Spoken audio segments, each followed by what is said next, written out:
வணக்கம். இது அக்ஷரம் அக்ஷயம். இன்றைக்கி நாம் மதுவாணி ஹிந்தி ஸ்பீக்கிங் கோர்ஸ் அதில் முதலாவது நிலையில் முதலாவது பாடம் பார்க்க போகிறோம். லெசன் 1 பாடம் 1. அதில் வெஹ் யஹ் வே ஏ அப்படிங்கிறத பார்க்க போகிறோம். இது ப்ரோனவுனு, அதாவது பிரதிபெயர் சொற்கள். முதல்ல வஹ் அப்படின்னு கொடுத்துருக்கு, அதாவது வஹ அப்படின்னு இருக்கிறது வஹ் அப்படின்னு நம்ம உச்சரிக்கணும் ஆக்சுவலாக, இல்லையா?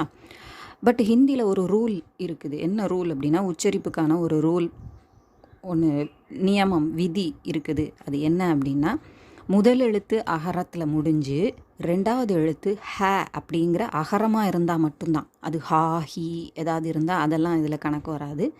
ரெண்டுமே அகரமாக இருக்கணும். அதில் ரெண்டாவது எழுத்து உங்களுக்கு 2 எழுத்து உள்ள வார்த்தையாக இருக்கணும்.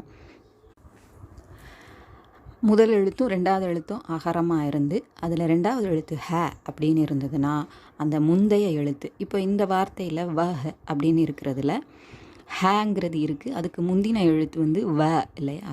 அப்படி ஆல முடிஞ்சிருக்கு. அது வா வே வீன்னு இருக்கணும்னு இல்லை. அப்படி இருக்கும்போது அந்த வங்கிறத குறில் வேயாக நம்ம உச்சரிக்கணும். வே அப்படின்னு உச்சரிக்கணும். வேன்னு உச்சரிக்கக்கூடாது. அந்த குறிலான வே அப்படிங்கிறது ஹிந்தியில் கிடையாது, இல்லையா? வே, அப்போ வெஹ் அப்படின்னு நீங்கள் கவனிச்சிருப்பீங்க. வெஹு யஹுன்னு சொல்கிறத நீங்கள் கவனிச்சிருப்பீங்க இப்போ ஸ்கூலில் பாடம் நடத்தும்போது. அதுக்கு காரணம் அந்த ரூல் தான். ஸோ வெஹ் அப்படிங்கிறது அவன், அவள், அது, அந்த அப்படிங்கிற 4 இதுக்கும் பொருந்தும். அதாவது வ வச்சு வர்றதெல்லாம் தொலைவில் இருக்கிறதும், ய வச்சு வர்றதெல்லாம் பக்கத்தில் இருக்கிறதும். அதே மாதிரி யஹன்னு இருக்கிறதும் அதே ரூல் படி யஹு யஹு அப்படின்னு சொல்கிறோம். நம்ம கேட்குறதுக்கு ய ஹேவை சொல்கிற மாதிரி தான் இருக்கும். யஹ அந்த நேரத்தில் நம்ம இஹுன்னு அதை சொல்லக்கூடாது. ஹேவை முழுசாக தான் உச்சரிக்கணும். முந்தின எழுத்தை ஏ அப்படிங்கிற ஒலியை சேர்த்துக்கிட்டு வேஹ ஹ அப்படி தான் உச்சரிக்கணும். அந்த ஹேவை வந்து வழக்கமான ரூல் படி இஹ் அப்படின்னு நம்ம உச்சரிக்கக்கூடாது. ஸோ இதில் இவ்வளோ விஷயம் இருக்குது, இந்த நுணுக்கங்கள் இருக்குது. அதுக்கப்புறம் யஹ் அப்படிங்கிறது இவன், இவள், இது, இந்த. அப்புறம் வே அவர்கள், அவைகள்.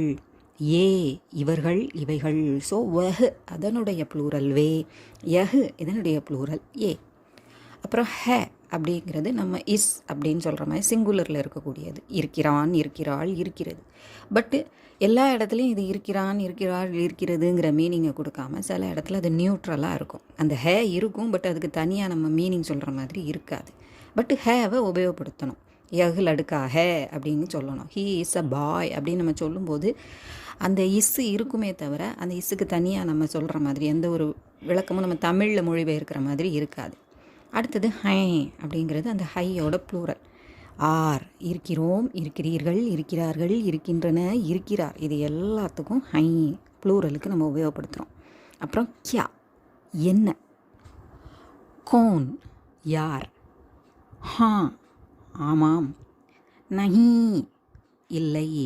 இதில் இங்கே தமிழில் எழுதியிருக்க மாதிரி நஹீன்னு இன்னு அப்படின்னு நம்ம உச்சரிக்கக்கூடாது. அவங்க வந்து அது தெரியணுங்கிறதுக்காக அதை போட்டிருக்காங்க. அந்த வெறும் நஹி அப்படி சொல்லக்கூடாது, மூக்கில் அந்த ஒலி வரணுங்கிறதுக்காக போட்டிருக்காங்க.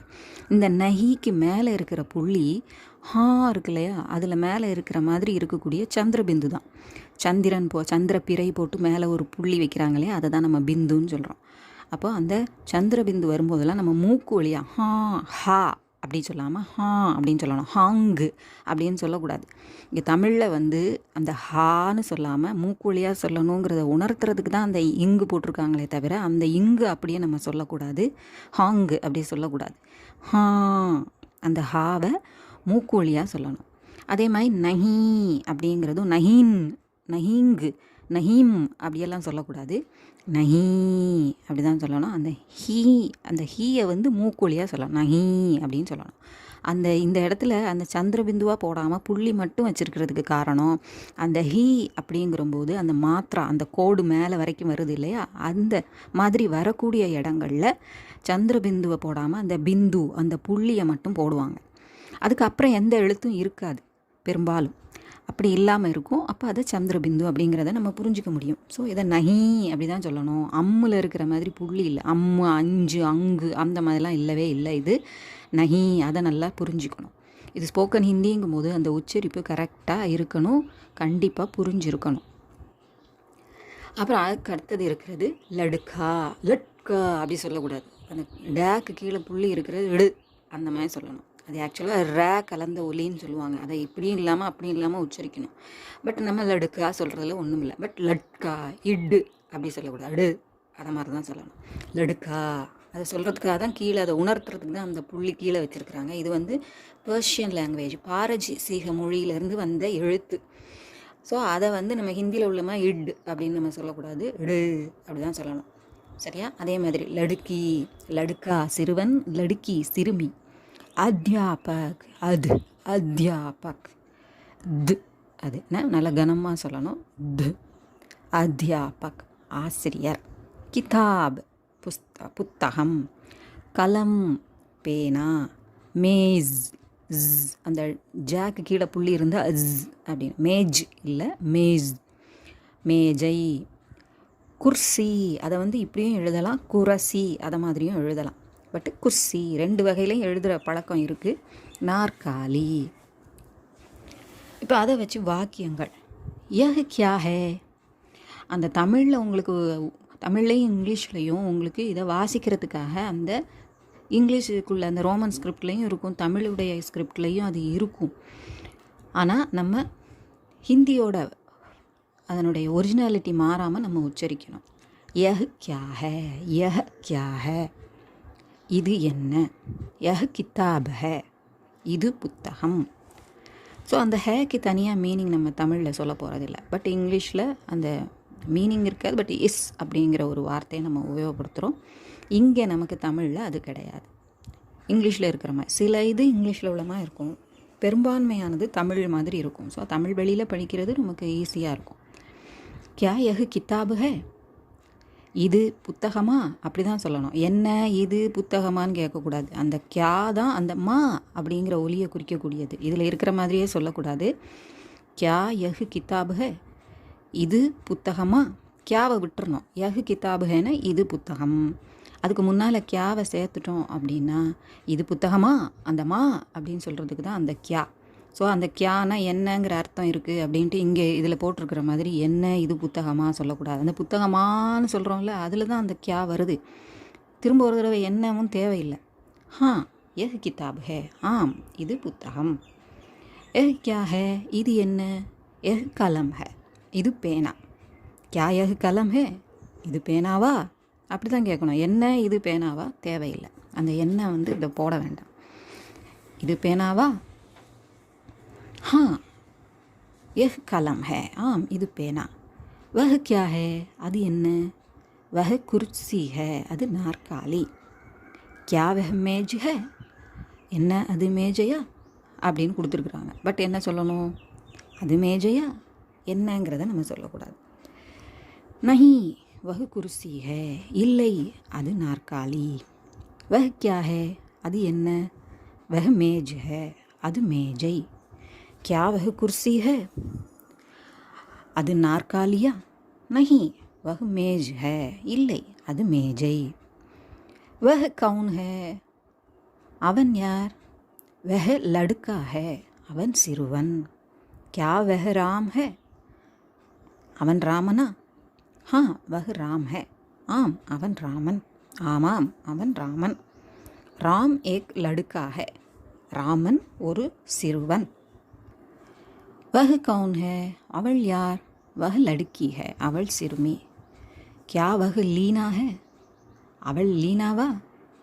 नहीं वह सीता सीता है இல்லை அவள் சீதா. वह क्या है இது என்ன. அதாவது முதல்ல ஆண்பாலுக்கு பார்த்தோம், அந்த வகு வச்சு வரக்கூடியது ஆண்பாலுக்கு பார்த்தோம், அதுக்கப்புறம் பெண்பாலுக்கு பார்த்தோம். இப்போ அஹ்ரிணையில் இருக்கக்கூடிய ஆண்பாலுக்கு இருக்குது. वह क्या है அது என்ன. वह कुत्ता है அது நாய். क्या वह कुत्ता है என்ன அது நாயா. ஸோ முதல்ல அவன் அவள் அது அதுக்கு வந்தாச்சு. वह कुत्ता है ஆம் அது நாய். இதில் பெண்பாலுக்கு கொடுக்கல. அடுத்தது மரியாதைக்குரியது. அவர் அப்படிங்கிற மரியாதைக்குரியது கொடுத்துருக்குறாங்க. வே கौन है அவர் யார். வே அத்தியாபக் हैं அவர் ஆசிரியர். क्या वे अध्यापक हैं என்ன அவர் ஆசிரியரா அப்படிங்கல அவர் ஆசிரியரா. வே அத்தியாபக் हैं ஆம் அவர் ஆசிரியர். ஏ கौन है, இவர்கள் யார். ஸோ ஹே அப்படின்னு அதை மூக்கில் சொல்லணும். ஏ கியா ஹே, இவைகள் யாவை.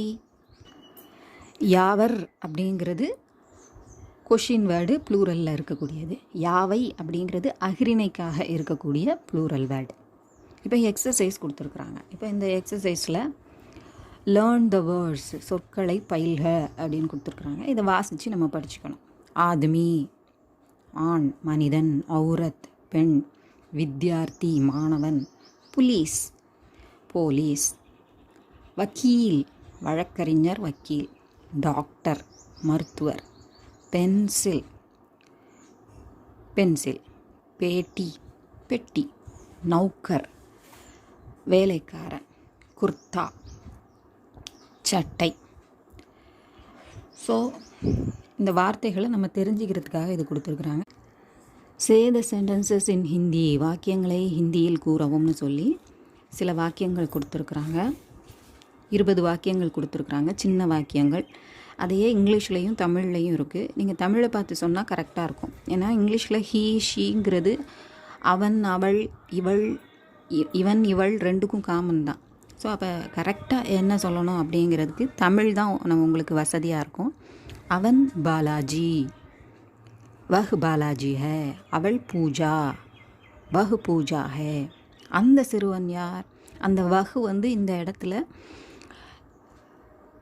அந்த அப்படிங்கிற மீனிங்கை கொடுக்கும். வஹ் லடுக்கா கௌன் ஹே, அந்த சிறுவன் ரூபேஷ், வஹ் லடுக்கா ரூபேஷ் ஹே. அந்த சிறுமி யார். வஹ் லடுக்கி கௌன் ஹே, அந்த சிறுமி லீலா, வஹ் லடுக்கி லீலா ஹே. அந்த மனிதர் யார். வஹ் ஆத்மி கௌன் ஹே, அந்த மனிதர் போலீஸ், அந்த மனிதர் போலீஸ், வஹ் ஆத்மி புலிஸ் ஹே. அந்த பெண் யார். வஹ் ஔரத் கௌன் ஹே, அந்த பெண் வழக்கறிஞர், வஹ் ஔரத் வக்கீல் ஹே. ஆம், அவன் வேலைக்காரன். ஹா வஹ் நௌக்கர் ஹே. இல்லை, அவள் டாக்டர். நஹி வஹ் டாக்டர் ஹே. இது சட்டை. யஹ் குர்தா ஹே. இது பென்சிலா. क्या यह पेंसिल है. ஆம், இது பென்சில். हाँ यह पेंसिल है. மோகன் ஒரு மாணவன். மோகன் एक विद्यार्थी है. அவர்கள் வேலைக்காரர்கள். वे नौकर हैं. அது நாய். वह कुत्ता है. அவர்கள் ஆசிரியர்களா. क्या वे अध्यापक हैं. ஆம், அவர்கள் ஆசிரியர்கள். हाँ वे अध्यापक हैं. இப்போ இதில் சில விலங்குகளோட பெயர்களை கொடுத்துருக்காங்க. அனிமல்ஸ் விலங்குகள். ஜான்வர் விலங்கு, காய் பசு, बैल மாடு அதாவது காளை, குத்தா நாய், பில்லி பூனை, பந்தர் குரங்கு, ஷேர் சிங்கம், பாக் டைகர், ஹாத்தி யானை, ஊண்ட் ஒட்டகம், பாலு கரடி, ஹிரண் மான், கோடா குதிரை, பக்ரா ஆடு, பைன்ஸ் எருமை, கதா கழுதை, சாம்ப் பாம்பு, மச்லி மீன், மகர்மச் முதலை, சிடியா பறவை, கௌவா காகம், தோத்தா கிளி, முர்கா சேவல், முர்கி கோழி, சூஹா எலி, சீன்டி எறும்பு. இதோட இந்த பாடம் முடியுது. அடுத்த பாடத்தோட அடுத்த பகுதியில் பார்க்கலாம்.